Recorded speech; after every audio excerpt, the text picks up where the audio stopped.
Jackie Chan's fist stopped 3 inches from Mike Tyson's face, and Tyson didn't flinch.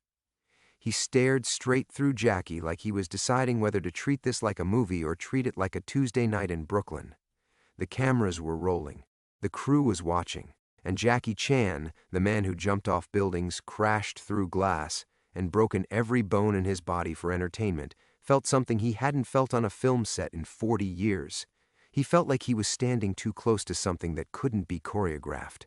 What happened in the next 6 hours on that set would become Hong Kong filmmaking legend, a story whispered about for decades by stunt coordinators, actors, and crew members who were there and swore they'd never seen anything like it.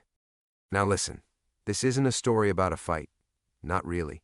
This is a story about 2 men who'd spent their entire lives mastering violence in completely different worlds, and what happened when those worlds collided on a film set where only one set of rules was supposed to apply. Jackie's rules, choreography, timing, control, the language of movie combat that Jackie Chan had spent 5 decades perfecting. But Mike Tyson didn't speak that language. Mike Tyson spoke a different one entirely. And on this particular day, in this particular scene, the translator broke down. Let me take you back. It's 2015. Jackie Chan is producing and starring in a film called Kung Fu Yoga. No, wait, scratch that. This was actually for a different project. The movie was called IP Man 3, directed by Wilson Yip, and it wasn't even Jackie's film.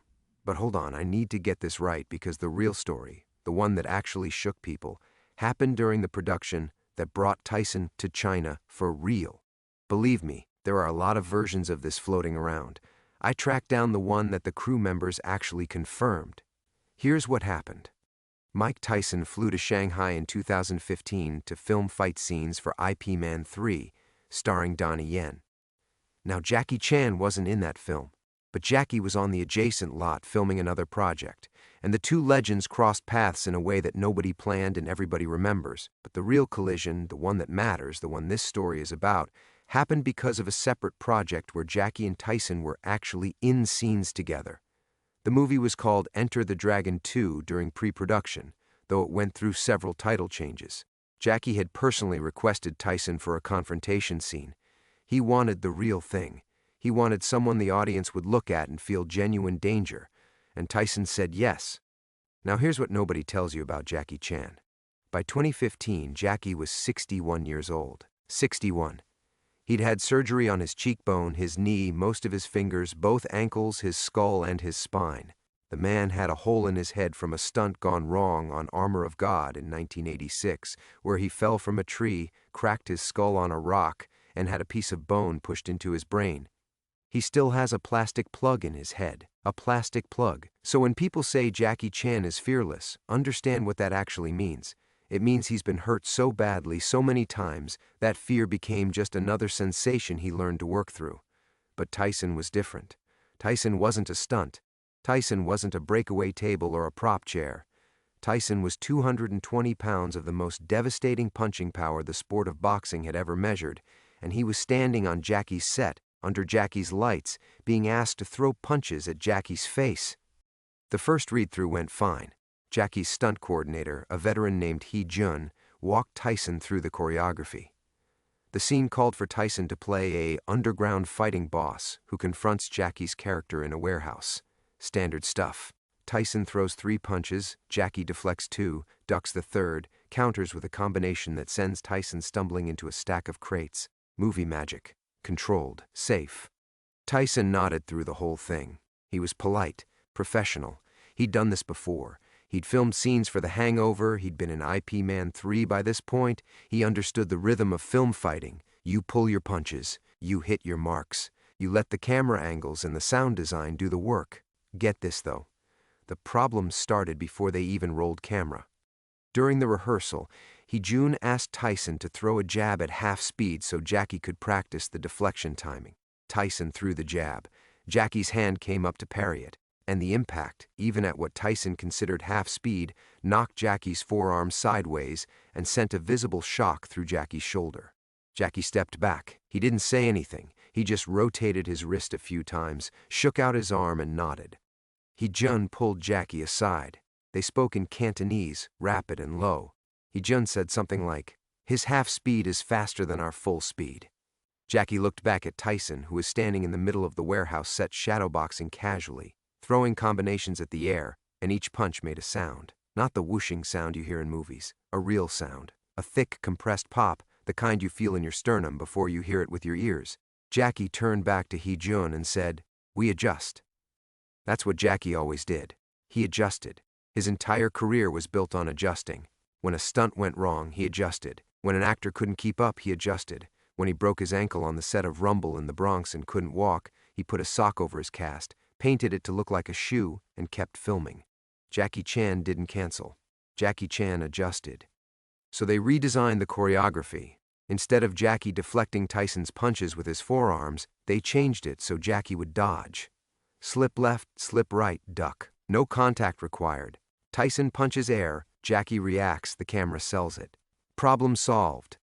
They ran it 3 times. Worked perfectly. Tyson's punches cut through empty space. Jackie bobbed and weaved with that liquid timing he'd spent decades developing. And on camera it looked incredible. Dangerous, real, but safe. Then they started filming the actual scene. I swear this happened. Take 1.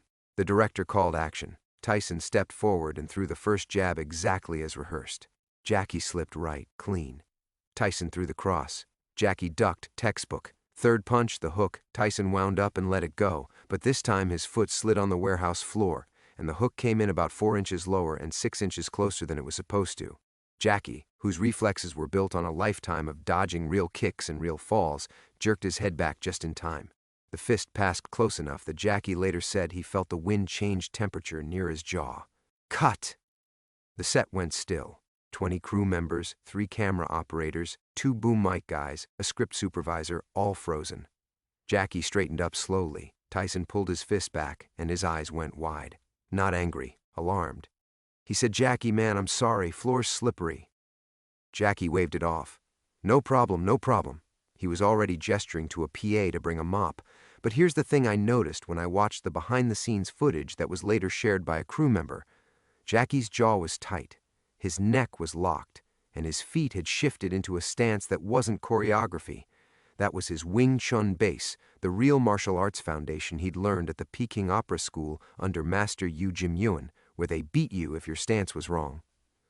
Jackie's body had switched from movie mode to survival mode for about 3 seconds, and everybody on set saw it. They mopped the floor. They checked Tyson's shoes. They reset. Take 2. Action. Tyson threw the jab. Jackie slipped. Cross. Jackie ducked. Hook. This time Tyson was careful, pulled it wider, gave Jackie an extra foot of clearance. But something else went wrong. When Jackie came up from the duck to throw his counter combination, his right hand was supposed to stop just short of Tyson's chin. It was a pulled punch, the kind Jackie had thrown 10,000 times in his career. Except Tyson saw a fist coming at his face, and 40 years of boxing instinct kicked in. Tyson didn't think. He parried. His left hand came up and slapped Jackie's fist away with a parry so fast and so hard that Jackie spun a quarter turn.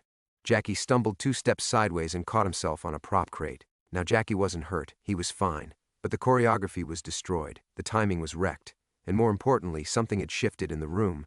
Because Tyson had just demonstrated, without meaning to, without trying, that his reflexes operated on a completely different frequency than movie fighting.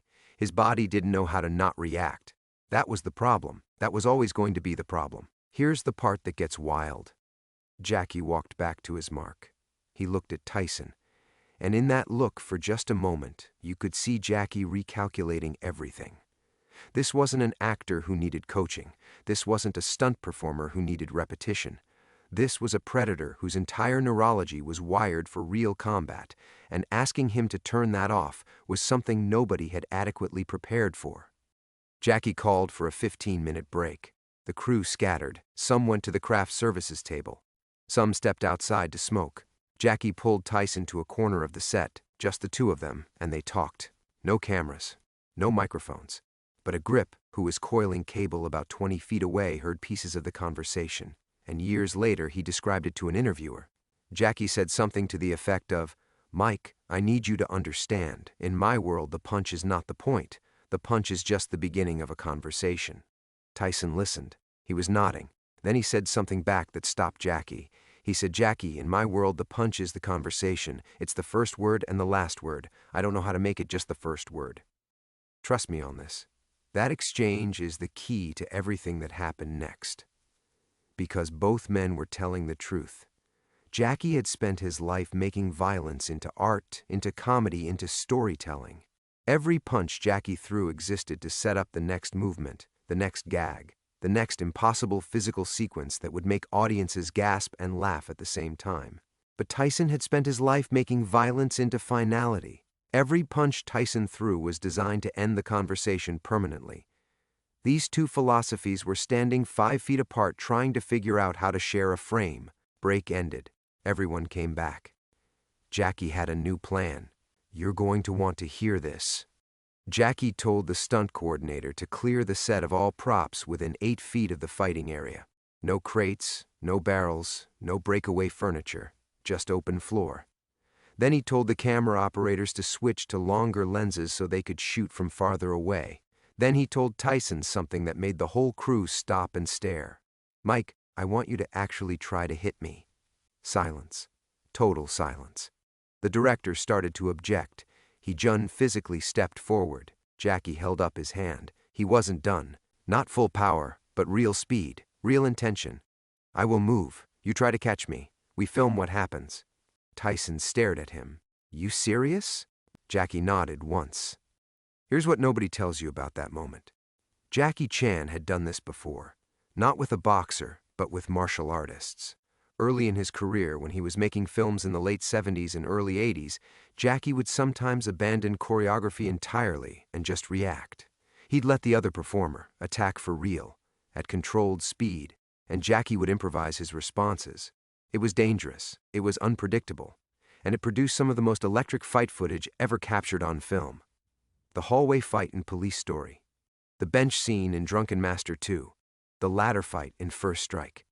Those moments of pure, unscripted physical genius that made Jackie Chan unlike anyone else in cinema history. But this was Mike Tyson. This wasn't a trained movie fighter.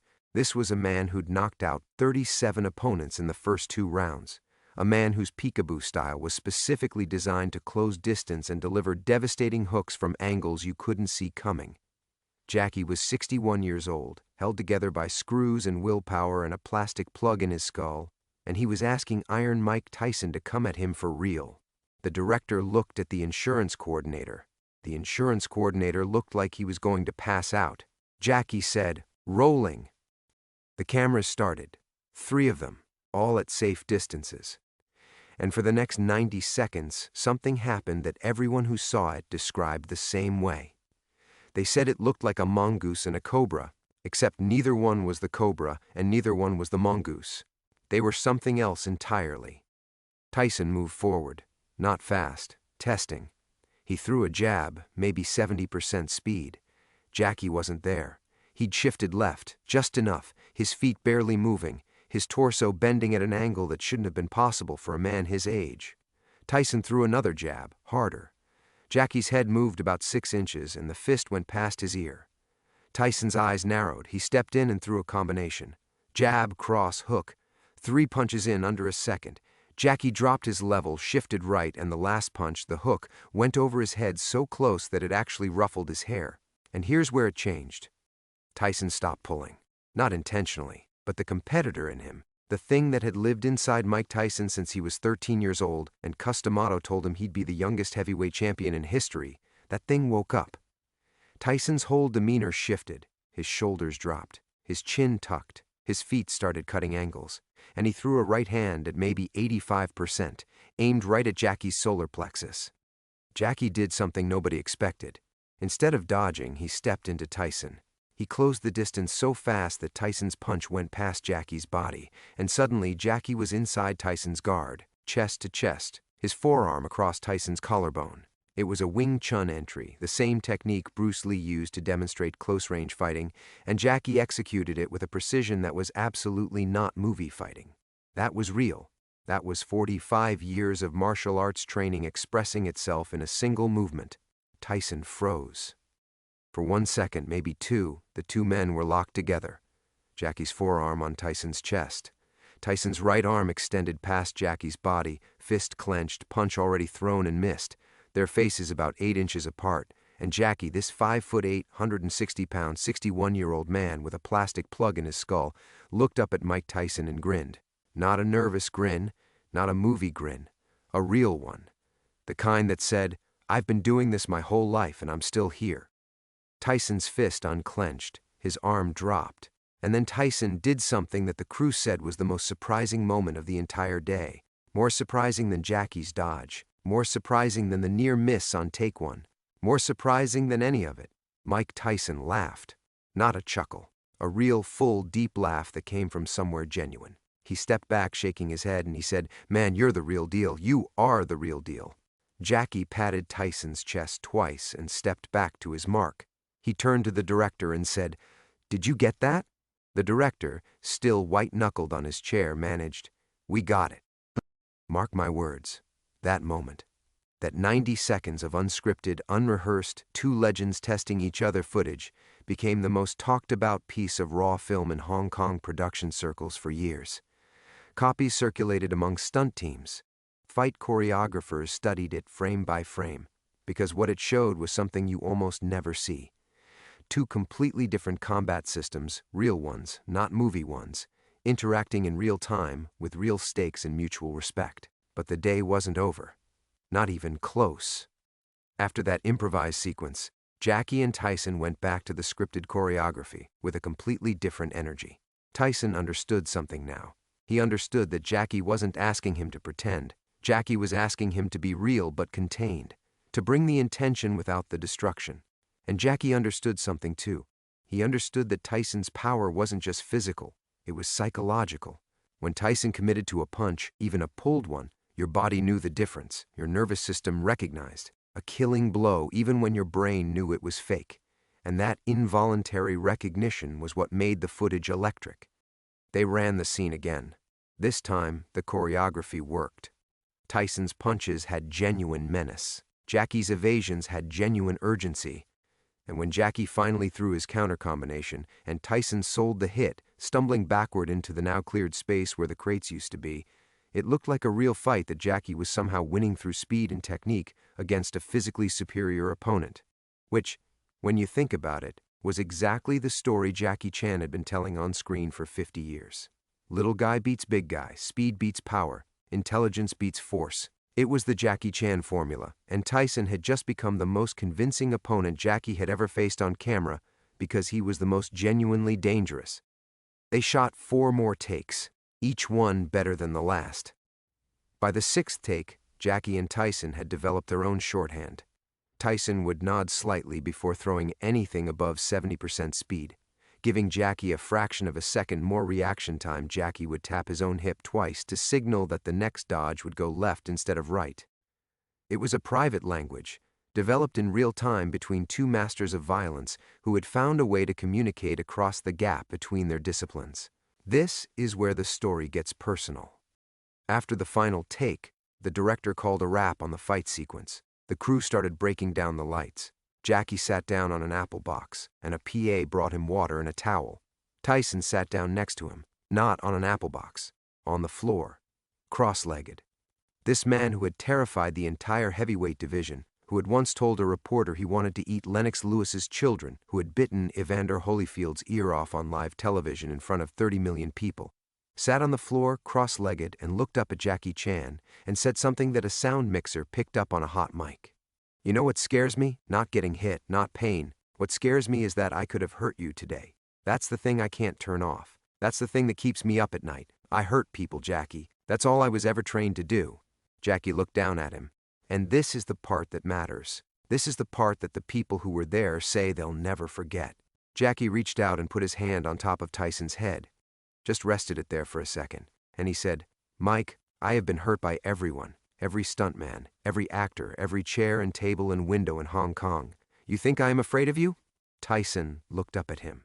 Jackie said, "You are the most gentle, dangerous man I have ever met." Now listen, I know how that sounds. I know it sounds like something someone made up for a movie. But the sound mixer who recorded it had no reason to lie, and the footage of them sitting together, Jackie on the apple box and Tyson on the floor, exists. It was photographed by at least 3 people. Jackie on the box, one hand on the towel, one hand briefly on Tyson's shaved head. 2 men who had given their bodies to violence in completely different ways, sharing a moment of complete honesty. But here's the thing I haven't told you yet. Here's the turn. About an hour after they wrapped the fight sequence, the production moved to a different setup, a dialogue scene. Just Jackie and Tyson sitting at a table, delivering lines. No fighting, no choreography, just acting. And this is where Tyson said the words that gave this story its title. They were 3 takes into the dialogue scene. Tyson was struggling. His lines were in English, but the cadence was written by a Cantonese screenwriter, and the rhythm felt foreign in Tyson's mouth. He kept stumbling on a particular phrase. The director kept calling cut. The script supervisor kept feeding him the line. And each time, Tyson got a little more tense. His shoulders crept up. His jaw tightened. The veins in his neck started showing.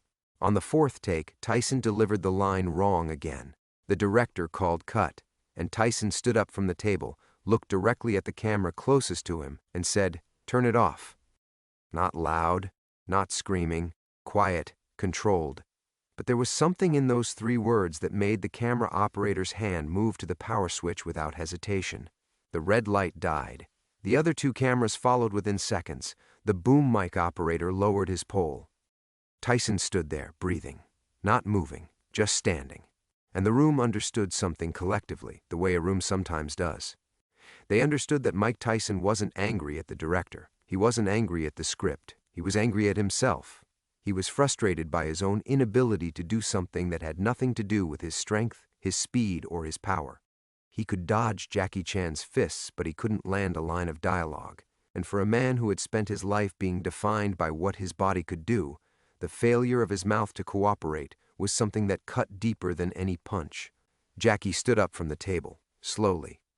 He walked over to Tyson. The crew backed up, creating a natural corridor. Jackie stopped about 3 feet from Tyson and didn't say anything for a moment. He just stood there. Then Jackie said, "Mike, look at me." Tyson's eyes came up. Jackie held up his right hand, the one with the crooked fingers, the permanently swollen knuckles, the scars from 30 years of hitting things that were sometimes walls and sometimes faces and sometimes pavement. He said, "You see this hand? This hand cannot make a fist anymore, not a good one. I have to tape it every morning before I can hold a coffee cup, but I still show up. I still do the work. You know why?" Tyson didn't answer.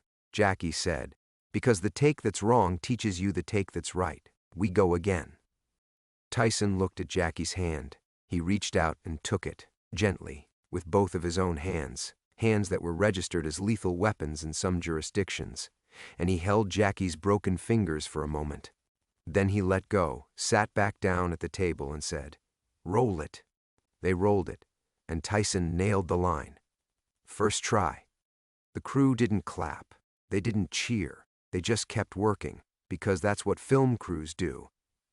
But the grip who'd been coiling cable earlier, the one who'd overheard the first conversation, told an interviewer that he had to step outside after that moment and sit on the loading dock for 5 minutes because he was shaking, not from fear, from the weight of what he'd just witnessed. 2 men, both past their physical prime, both carrying decades of damage in their bodies, both legends in worlds that most people will never understand, finding a way to be vulnerable with each other in a room full of strangers. And the footage from that day, the fight choreography they finally got right, when it was eventually cut together and screened for a test audience, the response was immediate and unanimous. It was the best fight scene Jackie Chan had filmed in 15 years, not because of the choreography, not because of the camera work, because you could feel it. You could feel the genuine danger. You could feel the mutual respect. You could feel 2 men who had mastered violence discovering that the hardest thing wasn't hitting each other. The hardest thing was trusting each other enough to almost hit each other over and over for 12 hours straight and walk away without a scratch. Jackie's quiet power line, the one he delivered after the final take of the day, after Tyson had nailed every remaining scene, after the crew had started loading the trucks, Tyson came up to Jackie and said, "Jackie, how do you do this every day? How do you take the pain?" And Jackie looked at him, no grin this time, no performance, and said 7 words. "I decided the pain was the job." Tyson nodded once, didn't say anything else, just walked to his car. Now I want to take a second to talk to you, the person watching this right now. If this story hit you the way it hit me when I first heard it, I want you to consider subscribing to this channel.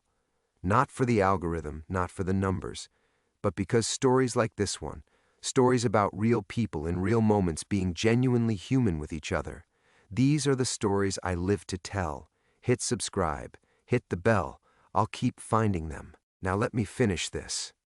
In the weeks after that shoot, something changed in how the Hong Kong film industry talked about Mike Tyson. Before that day, he was a novelty, a celebrity cameo, a famous face you could put on a poster to sell tickets in Western markets.